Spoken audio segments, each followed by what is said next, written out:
Line Item Veto Act of 1996. The Line Item Veto Act of 1996 gave the president power over the budget.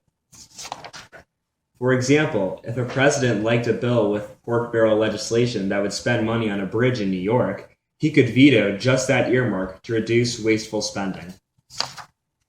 The bill originated in the Senate, and it was sponsored by Robert Dole, a Republican from Kansas. There were 29 co-sponsors, 28 Republicans, and 1 Democrat. The co-sponsors included current Majority Leader Mitch McConnell, as well as John McCain and Rick Santorum, who both later made failed presidential runs.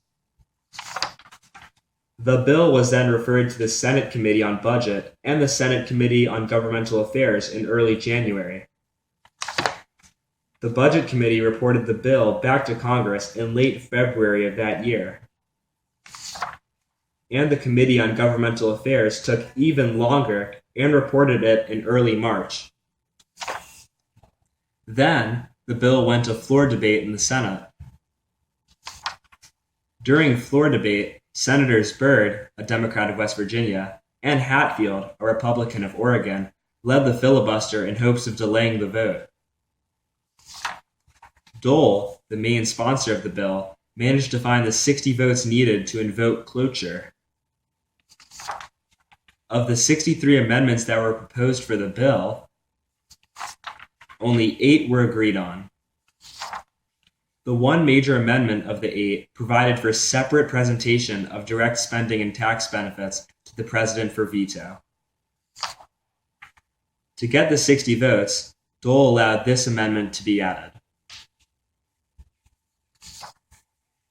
Next, the bill was voted on in the Senate. 69 people were in favor of the bill, and 29 were against it, so it passed. While there was bipartisan support for the bill, the opposition was primarily Democratic.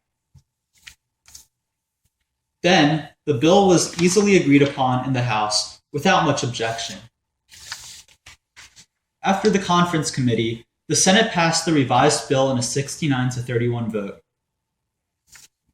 The House again agreed with no objections.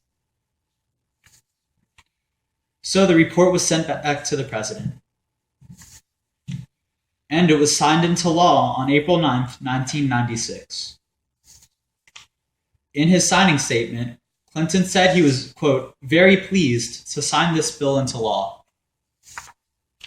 However, there was trouble brewing for this new law. The issue was split along constitutional lines, not just ideological. The opposition, including Senator Byrd, who opposed the line item veto for many years up until the very last possible moment, did not hang their heads. They brought the fight to court, with Byrd supporting the effort. On June 25, 1998, the Rehnquist court decided in a 6-3 decision in the case Clinton v. New York that cutting out individual portions of a bill is in fact unconstitutional. The Line Item Veto Act became null and void. In 2006, President Bush proposed a plan that would reinstate the line item veto, but in a constitutional way. It was not passed. Later, in 2012, the House passed a new line item veto bill that would send the president-revised bill back to Congress for approval, which the House believed would make it constitutional. However, the Senate did not pass it.